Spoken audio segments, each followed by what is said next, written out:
This is the only village in Paris, and most people race through it on their way to take a photo and leave.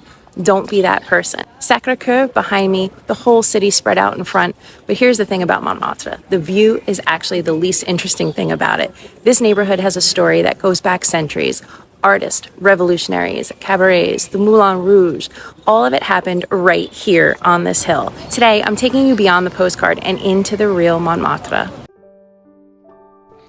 Getting up here is part of the experience. The funicular, the steps, or if you're someone who has to think about how many stairs are involved, there's an Uber that gets you close, though you still have to walk through some hilly streets either way. However you arrive, the moment you're up top, Paris opens up beneath you, the whole city laid out like a postcard.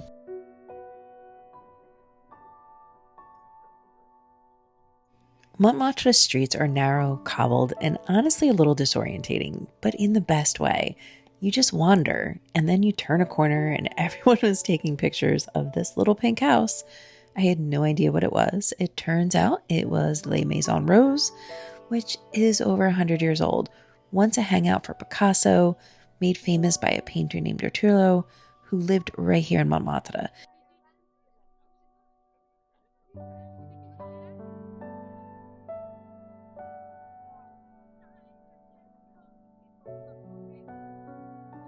Just a little bit further down the road, and you're almost in a vineyard in the middle of Paris on a hill.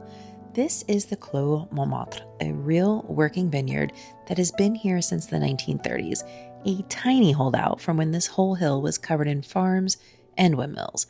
It produces a few hundred bottles of wine a year, and locals will tell you that the wine is not great, but that's not really the point. This is the Wall of Love, Le Mur de Je t'aime, I love you, written in over 250 languages, tiled across this little square. It's tucked away, not on the main path. And honestly, we almost missed it, but thankfully someone I was with knew where we were going. But that's kind of fitting. Some of the best things in Montmartre aren't the ones everybody's pointing a camera at.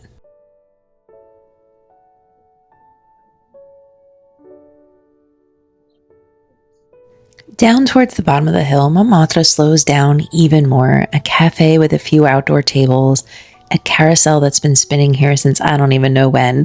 Sacré-Cœur again, but from below this time. From here, it looks even bigger. Less like a postcard, more like something that's been watching over this whole neighborhood for a very long time.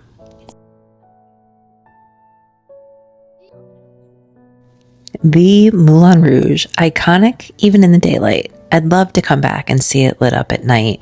That's the real experience. But even now, just standing here, you feel it. This building has been part of Paris nightlife since 1889. Cabaret, can-can dancers, performers from all over the world. Moulin Rouge basically invented an entire kind of nightlife that people still try to recreate today.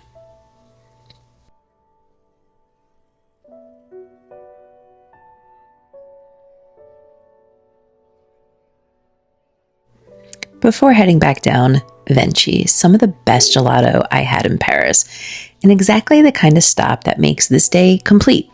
So good, in fact, that the woman next to me dropped hers on the ground and just scooped it back up and kept eating it.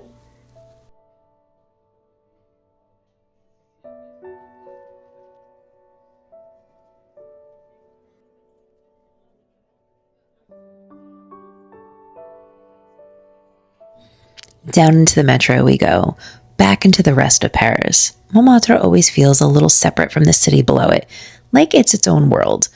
Take your time here. Don't just take the photo and leave. The shops, the cafes, the side streets. This neighborhood is worth more than a quick stop. Montmartre, the village on the hill that inspired a century of artists and still hasn't lost its soul. Slow down and wander. It will reward you every time. If I can help you plan your Paris trip, drop a comment or reach out. I'm Amy, always the adventurer. Keep wandering, wanderlusters, and I'll see you on the flip side.